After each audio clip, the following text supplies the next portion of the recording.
आइए सुनिए, देखिए, समझिए सनातन सत्य। जैसी दृष्टि वैसी सृष्टि, दृष्टि विज्ञान। कुदरत, कुदरती रचना एवं कुदरत के कानून से शाश्वत सुख की प्राप्ति।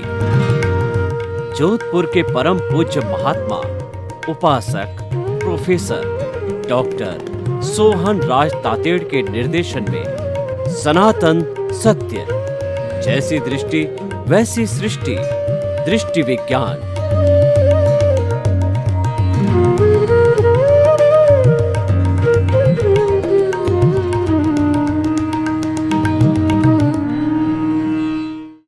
भाइयों और बहनों, मातृशक्ति को नमन। आज का हमारा बहुत सुंदर विषय जननी जन्म भूमिश्च सर्गदा गरियसी, यानी माता जो जन्म देती है और जन्मभूमि जहाँ पर हमारा जन्म होता है वो दोनों स्वर्ग से बढ़कर के है। ये आज का हमारा एपिसोड व्यवहार जगत का एपिसोड है। जननी माँ बच्चे की प्रथम पाठशाला होती है और माँ बच्चे को जन्म देती है। 9 महीने अपनी कोख में धारण करके रखती है और जब कोख में बच्चा होता है तो माँ इसका पूरा ध्यान रखती है। वो संस्कार जब कोख में होती है तभी देना प्रारंभ करते देती है। जो चिंतनशील माँ होती है वो हमेशा चिंतन करती है कि मेरी संतान अच्छी बननी चाहिए, उसमें विधायक भाव आने चाहिए और वह एक सज्जन और कीर्तिमान स्थापित करने वाली संतान होनी चाहिए। ऐसा चिंतन वो कोख में जब बच्चा होता तभी चालू कर देती है। धार्मिक क्रियाएं करती है, खान पान का ध्यान रखती है और उसके साथ ईश्वर प्राणिधान करती है। सब इस बात का निर्णायक होता है कि वह इसीलिए करती है कि जब मेरी संतान जन्म ले तो वह एक अच्छी संतान के रूप में जन्म ले, एक सुसंस्कारी संतान के रूप में जन्म ले। हर माता पिता अपने संतान के प्रति बहुत सचेत रहते हैं, बहुत गंभीर रहते हैं और हर सूरत में संतान को अच्छा देखना चाहते हैं। अगर बाप रुपया है तो बेटे को ₹1.25 देखने में वो खुशी महसूस करते हैं और होता भी है, क्योंकि जो संतान होती है उसके जिगर का टुकड़ा होती है। और आप देखिए संतान के लिए माता या पिता के दिमाग में कितने कितने बड़े स्वप्न होते हैं। बच्चा जब जन्म लेता है तो माँ चिंतन करती है जिसको बड़ा होकर के मैं महापुरुष बनाऊंगी, इंजीनियर, डॉक्टर, चार्टर्ड अकाउंटेंट, कुबेरपति, राजनेता। वह चिंतन करती है ये अच्छा से अच्छा इंसान बनेगा अगर शिक्षित माता पिता है तो। और कई बार क्या होता है, माता पिता ही अशिक्षित होते हैं या उनके पापोदय होता है तो उनकी संतान भी वैसी होती है। तो इसीलिए दोनों ही बातें हैं। ये जो जन्म देने वाले हैं उनका भी पुण्योदय होना चाहिए और जो जन्म लेते हैं उनका भी पुण्योदय होना चाहिए। इसका अर्थ क्या हुआ कि दुनिया में सब खेल पुण्य का है और पाप का है।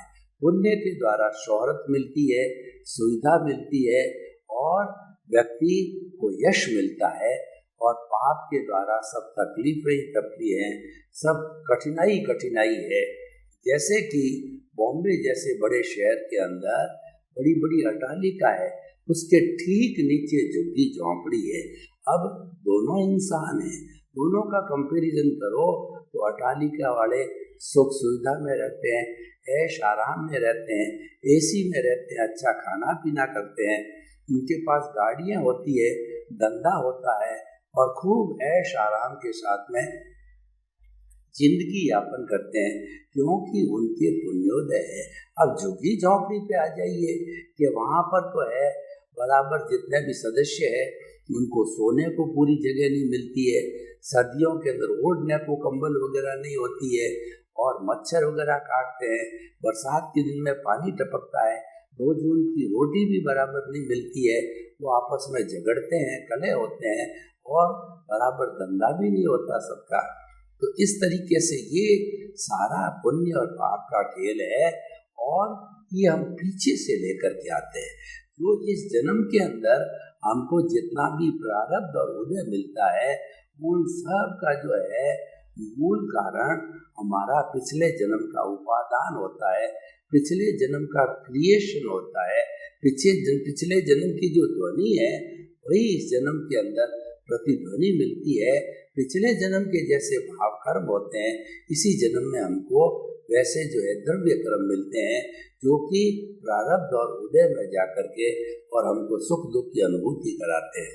तो भाइयों और बहनों, जननी माँ का स्थान भगवान भी नहीं ले सकता है।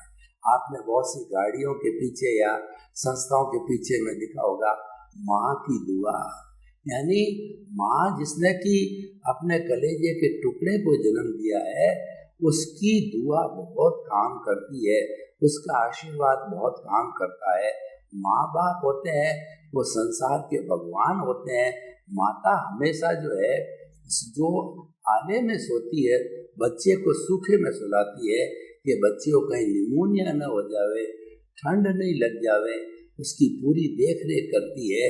और बच्चा जब चलने फिरने लग जाता है तो माता का ध्यान भी बच्चे पर ही होता है, ये कहीं गिर नहीं जाए, ये कोई ऐसी चीज़ बिजली इत्यादि को चीज़ को टच नहीं कर ले, ये कोई भारी चीज़ को टच नहीं कर ले कि वो इसके ऊपर पड़ जावे, क्योंकि वो नादान होता है, बच्चा नटखट होता है। यानी उसका पूरा ध्यान बच्चे के कार्यकलाप पे होता है, चाहे वो रोटी बनाती है, चाहे पानी भरती है, या चाहे कोई भी तरह काम करती है, उसका ध्यान है वो बच्चे की देख रेख पे होता है। तो इसीलिए जो है जननी का स्थान हमारे जीवन में सबसे बड़ा होता है। पिता एक अम्ब्रेला होता है, पिता शेल्टर देता है, और पिता जो है वो कमा के लाता है, तो सारे साधनों की व्यवस्था पिता करता। हमारी भारतीय संस्कृति के अंदर माता पिता का कार्य बटा हुआ है। माता का काम जन्म देना है। माता को जो है जो नारी जाति को भगवान ने एक ऐसा गुण दिया है कि वही बच्चे को जन्म दे सकती है, जो पुरुष है बच्चे को जन्म नहीं दे सकता है। और उनका काम भी बटा हुआ है कि सारा घर का काम काज, बच्चों को संस्कार देना, पढ़ाना, स्कूल भेजना, ये सब कार्य जो है माँ का होता है। और पिता जो है वो कमाई पे जाता, कमा के लाता है, और घर के जो है अर्थ की सारी व्यवस्था का काम है पिता पर होता। पिता शक्त होता है क्योंकि वो पुरुष है, और माँ जो स्त्री होने के कारण जो है वो बहुत सॉफ्ट होती है, वो बहुत दयालु होती है। तो कई बार पिता जब कड़ा अनुशासन बच्चे पे थोपता है तो माँ उसके आगे आ जाती है कि आप इस पे इतनी कड़ाई क्यों कर रहे हो, ये अपना काम कर लेगा। पिता चाहता है कि जीवन में ये कोई तरह की गलती नहीं करे, और ये गलती की अगर इसी जो है वो लेवल पे, इसी स्टेज पे इसको कोई भी तरह गलती बचपन में स्टेज पर ही रोक दी जाती है तो वह बाद के अंदर पुनरावृत्ति नहीं करता है। तो माता जो है वो स्वर्ग से भी बढ़ करके कही जाती है। और अब जन्मभूमि पे आते हैं। जन्मभूमि का अर्थ होता है कि जिस गांव में हम जन्म लेते हैं, जिस शहर में जन्म लेते हैं, वो हमारी जन्मभूमि कहलाती है। तो जन्मभूमि का अपने जीवन में एक बहुत बड़ा स्थान, अहम स्थान होता है। हम विश्व के किसी कोने में चले जाएं, हम जन्मभूमि को नहीं भूलते हैं। और जब कभी भी विश्व के दूसरे देश में चला जाते हैं और अपने गांव की या शहर की बात होती, याद आती है, तो हमें बड़ी प्रसन्नता होती है कि उस गांव के उस मोहल्ले में, शहर के उस मोहल्ले के अंदर मेरा बचपन बीता था। मैं जो है अपने सहपाठियों के साथ खेला था, किलकारियाँ मारी थी, और हमने बड़े आनंद के साथ जीवन जिया था। क्योंकि बचपन सबको अच्छा लगता है, ओल्ड इज गोल्ड कहा जाता है। जितना जितना पुराना समय, समझ आने के बाद का जितना जितना पुराना समय है, वो और भी गोल्डन होता जाता है। जब कभी भी आपको अपनी प्राइमरी क्लास के स्टूडेंट दोस्त मिलते हैं तो आपको बहुत ज़्यादा प्रसन्नता होती है, कॉलेज के दोस्तों से बढ़कर के प्रसन्नता प्राइमरी स्कूल के बच्चे सहपाठी मिलते हैं जब प्रसन्नता होती 20 साल बाद, 30 साल बाद, 50 साल बाद, क्योंकि उसको लंगोटिया यार कहा जाता है। वो मित्र होता है, पक्का मित्र होता है। और मित्र के लिए कहा गया कि friend in need is friend in deed. जो वास्तव में विपत्ति में काम आवे वही सच्चा मित्र होता है। और मित्र के साथ में व्यक्ति खुल करके बात करता है। अपने जीवन की कोई भी उलझन है या खुशी है, दोनों ही वो मित्र के साथ में साझा करता है। और मित्र से जो है वो वार्तालाप करके कोई समस्या है उसका समाधान भी निकालता है। मित्र से कोई चीज छुपाई नहीं जाती है।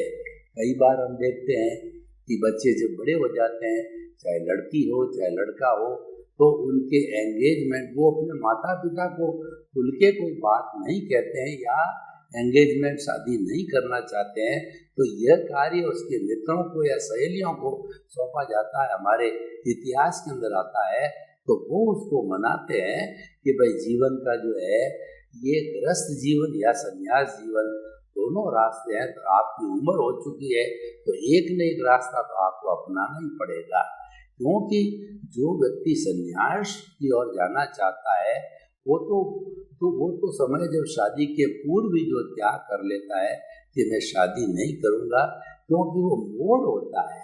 शादी के बाद तो गृहस्थ जीवन हो जाता है और वह जो है गृहस्थ जीवन के पहले ही जो त्याग कर लेता है कि मैं शादी नहीं करूँगा और संन्यास की ओर वो प्रैक्टिस करने लग जाता है।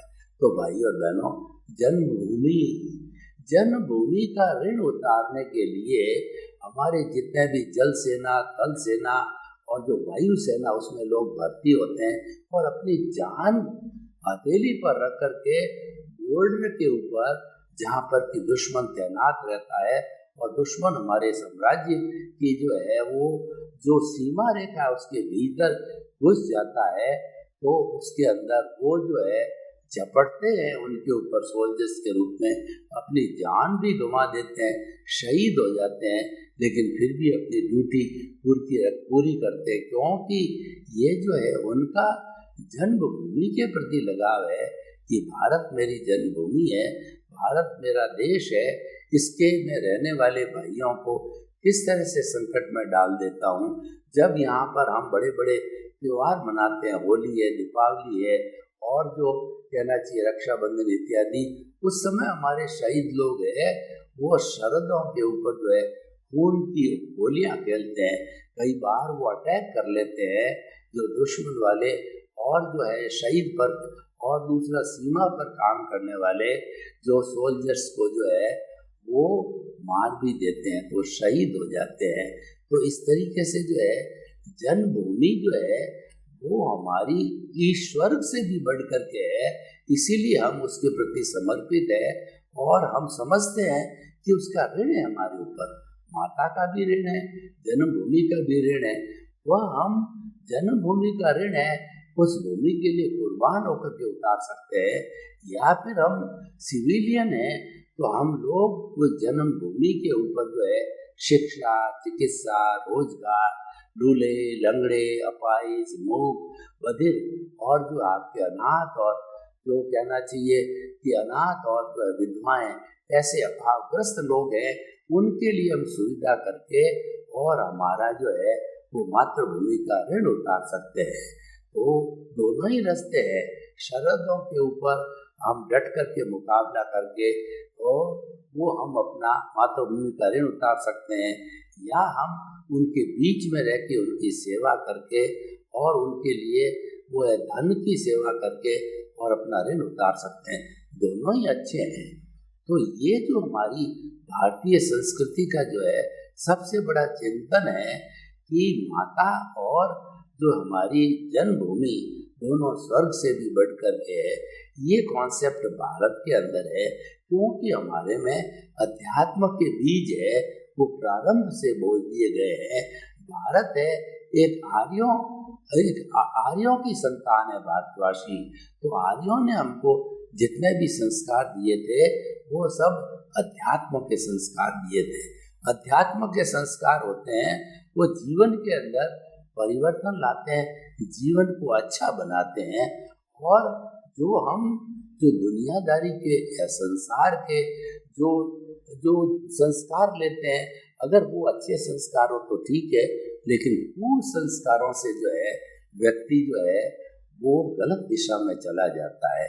सुसंस्कार और कुसंस्कार ये दोनों बचपन में ही मिलते हैं।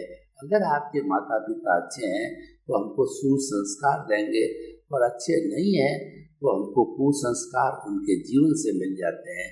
कुसंस्कार सुसंस्कार की बात को मैं उदाहरण के द्वारा प्रस्तुत करना चाहता हूँ कि एक जो है तोती थी, जो मादा तोता जिसको तोती बोलते हैं वो थी, उसके जो है 2 संतान हुई, यानी 2 तोते हुए। वो जुड़वा थे, उनमें थोड़ा सा गैप था, तो जो है वो तोती ने उनको जो है उड़ना सिखाया, उनकी सुरक्षा की। जो बचपन के अंदर सब उनको चुगा है और सर्दी से गर्मी से घोंसले के अंदर उनका पूरा जो है सुरक्षा की, और उड़ने लगे तो जो है उनको उड़ने का प्रयास कराया, कभी गिरते कभी उड़ते, कभी गिरते कभी उड़ते। तो वो तोती है, उन तोतों को जो है वो खूब अभ्यास कराती, और उसके बाद में जब वो पारंगत हो गए उड़ने के लिए, तब पता नहीं कि वो तोती कभी उन दोनों को पहचान पाएगी, उनको मिलेंगे नहीं मिलेंगे, वह तो केवल ईश्वर जानता है, पता नहीं है। ये संसार का भी यही नियम है। हमारे आगमों में लिखा गया एक शिक्षा इस बात से हमें लेनी है कि आगम ये कहते हैं, हमारे धार्मिक ग्रंथ ये कहते हैं कि गृहस्थ जीवन के अंदर जो है वंश परंपरा को चलाने के लिए संतान पैदा की जाती है, लेकिन व्यक्ति का जो है वो गृहस्थ जीवन 50 साल की उम्र तक ही है। उस जीवन के अंदर वो बच्चों को पढ़ाए लिखाए और अपने पैरों पर खड़ा करे, ये उसकी जिम्मेवारी होती है। लेकिन जब पैरों पर खड़ा हो जाता है तो उसके बाद में उसकी जिम्मेवारी जो है टल जाती है। तो जो हम ये बात जो जैसे ये दोनों तोते उड़ गए, तो वहाँ पे आगमकार कहते हैं कि वो मिलेंगे या नहीं मिलेंगे। तो कहने का अर्थ यह, जब आपकी संतान आपके कंधे के बराबर लगने लग जावे, वो बड़ी हो जावे, पारंगत हो जावे, पैरों पर खड़ी हो जावे, तो उनको मित्रवत समझ करके उनको जो है अपनी अर्हता और योग्यता के अनुसार काम करने के लिए छोड़ देना चाहिए। और दूसरा है, इतने में जो 51 से 50 साल का हो जाता है व्यक्ति, तो वानप्रस्थ जीवन धारण कर लेना चाहिए। 51 से 75 साल की उम्र तक का जीवन वानप्रस्थ जीवन होता है। वह जीवन होता है घर में रहते हुए घर से दूर, यानी घर में तो आप निवास करते हो, लेकिन आप काम जो है लोक कल्याण, जगत कल्याण, समाज कल्याण का काम करो और अपनी भी साधना करो। तो भाइयों और बहनों, हम आपको बताना चाहते हैं कि ये जो जननी और जन्मभूमि है, दोनों स्वर्ग से बढ़कर के प्रिय होती, हर एक को प्रिय लगती है, और हर एक जो है अपना उसका ऋण उतारने के लिए कोशिश करता है। मैं आपको कुछ हिंदुस्तान के और बाहर के देशों के जो है उदाहरण बताना चाहता हूँ। हिंदुस्तान के अंदर टाटा है, बिरला है, डालमिया है, बांगड़ है, ये बड़े बड़े सेठ हुए हैं। इन सेठों ने जो है बड़े बिजनेस यानी इंडस्ट्री की तरफ ध्यान क्यों दिया? उन्होंने कहा कि पैसा जो है गृहस्थ जीवन की आवश्यकता होती है, जो पैसा जो इतना कमाया जाए कि हम लोक कल्याण में लग जावे, क्योंकि खुद की जो है भरण पोषण के लिए तो थोड़े से पैसे में काम चल जाता है, लेकिन उन्होंने बड़े बड़े कार्य करके बड़ी बड़ी जो है मास प्रोडक्शन की इंडस्ट्री लगा करके और समाज को कंट्रीब्यूट किया कि समाज में रोटी, कपड़ा, मकान, शिक्षा, चिकित्सा, इससे कोई भी लोग जो है वंचित हैं तो उनको वो चीज़ उपलब्ध कराई और लोगों के प्रति भलाई का कार्य किया। तो हम ये कह रहे हैं, ये क्यों किया जाता है? ये इसलिए किया जाता है, वो सभी विद्वान वो हमारे देश के हैं, हमारे राज्य के हैं, तो हमारे देश और राज्य जो है के प्रति अपना जो कर्जा समझते हैं, ऋण समझते हैं, वो उतारने के लिए जो है वो ऐसा सेवा का कार्य करते हैं, परोपकार का कार्य करते हैं। तो भाइयों बहनों, हम ये आपको बताना चाहते हैं कि जननी और जन्मभूमि स्वर्ग से बढ़कर है, तो इसके अंदर जो है अपने फेलो पर्सन्स, यानी जो है उस जगह के उसका निवास करने वाले जो लोग हैं उनके प्रति भलाई के काम करने की ओर इंगित है। क्योंकि जब कभी भी हम जो है परोपकार के कार्य करते हैं या परोपकार के कार्यों को वरीयता देते हैं तो हमें जो है हमारा मातृभूमि के प्रति जो ऋण उतारने का बहुत अवसर अच्छा मिल जाता है। और ये अवसर कभी मिल जाता है तो कभी भी खाली होना नहीं चाहिए, ये ध्यान रखना चाहिए। तो भाई और बहनों, हम आपको बताना चाहते हैं कि व्यक्ति किस तरीके से परोपकार या सेवा कर सकता है अपने समाज के लिए, अपने लोगों के लिए। तो हम ये बताना चाहते हैं कि कोई भी व्यक्ति जिस काम का मास्टर है, एक्सपीरियंस्ड है, जैसे कि लेखक है या जो है इंजीनियर है, चार्टर्ड अकाउंटेंट है, जज है, वकील है, यानी जिस पेशे का जो व्यक्ति और जिस तरह की उसकी योग्यता है वो समाज को जो है वो निःशुल्क उपलब्ध कराना चाहिए। यानी जो समाज के अंदर कोई भी, जैसे डॉक्टर की बात है तो कोई वो डॉक्टर अच्छा होशियार डॉक्टर है और लोगों को जो है अपने स्वास्थ्य के बारे में किसी चीज़ की आवश्यकता रहती है तो वह अपने जो है निर्धारित समय के अतिरिक्त समय के अंदर उस जो है वो उस जगह पर वो जाकर के और निस्वार्थ सेवा दे तो वो डेफिनेटली जो है अपना जन्मभूमि के प्रति ऋण को उतार सकता है। तो इस तरीके से हम ये कहना चाहते हैं कि ये जो जननी जन्मभूमि से श्रद्धा गृह से बहुत सही कहा गया है।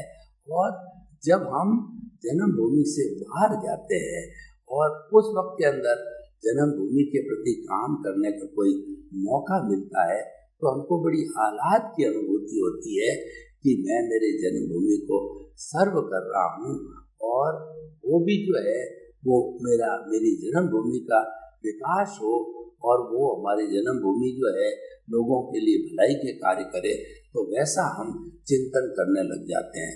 तो भाई और बहनों, जननी जन्मभूमि से सर्वदा गरीयसी जो है ये बहुत सुंदर कहा गया है। और इसके अंदर दोनों ही भावनाएं हैं कि हमारे माता पिता की जो चित्त समाधि की बात होती है तो वो संसार के भगवान होने के कारण जब वृद्ध हो जाते हैं तो उनको वृद्धाश्रम में नहीं भेज करके अपने घर में रह करके उनके अनुभव का फायदा उठाना चाहिए और उनके पास में जितना भी जो है कहना चाहिए अनुभव है हमारे जीवन के अंदर उतरे कैसे, उसकी जो है हमें पूरी जो है वो सहयोग लेना चाहिए। लोगों के सामने ये चिंतन रखूं कि आपको जो है जितना भी चिंतन है वह हम उसको देकर के भेजते हैं, वह अपने जीवन में धारण कीजिए और उसके साथ साथ में जो है आप अपने आपस में सौहार्द से रहिए और अपने जीवन का कल्याण कीजिए। तो भाई और बहनों, हम जो है आपको ये दोनों बातों पे लागू करके बताना चाहते हैं कि व्यवहार जगत की बात है और एक निश्चय जगत की बात है। निश्चय जगत की बात हम काफ़ी देर से चिंतन में करते आ रहे हैं, लेकिन जो हमारा व्यवहार जगत है उस जगत के बारे में भी हमको अच्छी तरह से चिंतन करना चाहिए कि किस तरीके से जो है हमारा वर्तमान का समय है वह उपयोगी बने। तो उसके लिए जो है हमें चिंतन को मोड़ना पड़ेगा, यानी हमारा चिंतन उस स्तर का होना चाहिए, पॉजिटिव होना चाहिए। और चिंतन अगर सकारात्मक है तो हमको कोई भी कठिनाई कभी भी कहीं पर भी नहीं आने वाली। जो कुछ भी कठिनाइयाँ पैदा होती है वह आपसी अहंकार से पैदा होती है, असहनशीलता से पैदा होती है और अत्याग वृत्ति की दृष्टि से पैदा होती है। तो इसीलिए जो है जीवन के अंदर हमको अगर सोशल बनना है व्यवहार जगत के अंदर, तो उस कंडीशन में हमारे को सोशल बनने के लिए ज़्यादा से ज़्यादा हमारे समाज के लोग हैं उनके तक हमारा जो भी मिशन है वो ले जाना चाहिए। और जब हमारा मिशन सफल होता है तो नेचुरली जो है हम हमारी जो जन्म देने वाली माता है या हमारी जन्मभूमि है उसके लिए भी बहुत कुछ कंट्रीब्यूशन हम कर पाएंगे। तो भाई और बहनों, निष्कर्ष की भाषा में हम ये कहना चाहते हैं कि आज का जो एपिसोड है उस एपिसोड के अंदर हम जो है वो जननी और जन्मभूमि दोनों का इतना विस्तार से बताया। दोनों जो है वो महान स्वरूप है, तो हम उनका जो ऋण है उनके प्रति अच्छे कार्य करके या उनका जो है वर्तमान जीवन की जो चित्त समाधि है उसको पहुंचाने के लिए जो है हम दान है, पुण्य है और अर्थ की व्यवस्था जितनी भी सुविधा है जितना वो चाहते हैं, तो खास तौर से वह जो है वो हमारी जो संतान है उनको वो मुहैया करानी चाहिए। तो हम आपको ये बताना चाहते हैं कि ये दोनों जो विषय है जननी और जन्मभूमि हमारे लिए प्रथम प्राथमिकता के है और इनकी हम सेवा करते हैं और करते रहना चाहिए। उससे जो है हमारा समाज का और हमारे जो है वह जो है जन्मभूमि का ऋण उतरे, क्योंकि हम किसी को जो कंट्रीब्यूट करते हैं तो नेचुरली है वह उस रूप के अंदर उसका जो है वो इफेक्ट करता है। तो भाई और बहनों, हम आपको बताना चाहते हैं कि आप जीवन में कभी भी अपनी जननी और जन्मभूमि को भूले नहीं और उनका जितना हो सके कर्ज उतारने की कोशिश करें। सर्वे भवन्तु सुखिनः, सर्वे सन्तु निरामया। लोक के सब जीवों को सुख मिले, शांति मिले, आनंद मिले, प्रेम मिले, सौहार्द मिले और सब जो है सुख को प्राप्त करे। आपके प्रति मंगल कामना। ओम शांति।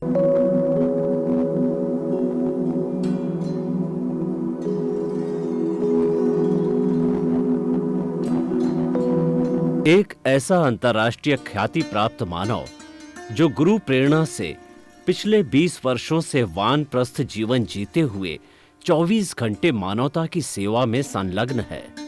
एक ऐसा मानव जो अभी राष्ट्रीय, अंतर्राष्ट्रीय टीवी चैनलों पर 7,500 एपिसोड के माध्यम से सनातन सत्य, आत्मविज्ञान एवं पुनरुत्थान, व्यवहार एवं निश्चय जगत के जीवनोपयोगी विषयों पर हृदय स्पर्शी प्रवचन कर चुका है। उस मानव का नाम है महात्मा उपासक प्रोफेसर डॉक्टर सोहन राज तातेड़। प्रोफेसर तातेड़ द्वारा योग, दर्शन, शिक्षा विषयों पर रचित पीएचडी स्तर के 250 शोध ग्रंथ भारत के 100 प्रतिष्ठित विश्वविद्यालयों में शोधार्थी पढ़ रहे हैं तथा वे सभी शोध ग्रंथ वहां की सेंट्रल लाइब्रेरियों में उपलब्ध हैं। महात्मा सोहन राज ने अभी तक हजारों स्कूलों, कॉलेजों, विश्वविद्यालयों एवं संस्थाओं में सेमिनार, वर्कशॉप, कैंप लगाकर लाखों विद्यार्थियों को योग, दर्शन, शिक्षा का प्रशिक्षण देकर उन्हें सुसंस्कारित किया। डॉक्टर तातेड़ ने भारतीय संस्कृति उत्थान के 4000 से अधिक समसामयिक विषयों पर आर्टिकल लिखकर ऑनलाइन जर्नल, पत्रिकाओं, वेबसाइट्स पर प्रकाशित किया, जिसका उपयोग लाखों पाठक कर रहे हैं।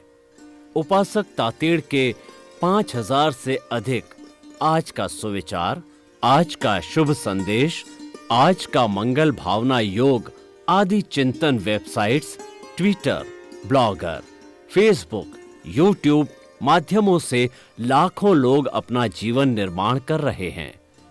मानवता के मसीहा ऐसे महामानव महात्मा सोहन राज तातेड़ के प्रोफाइल को अभी तक विश्व के 20 लाख दर्शक यूट्यूब पर, 12 लाख गूगल पर एवं लाखों दर्शक फेसबुक, ब्लॉगर, ट्विटर और इंस्टाग्राम पर देख चुके हैं।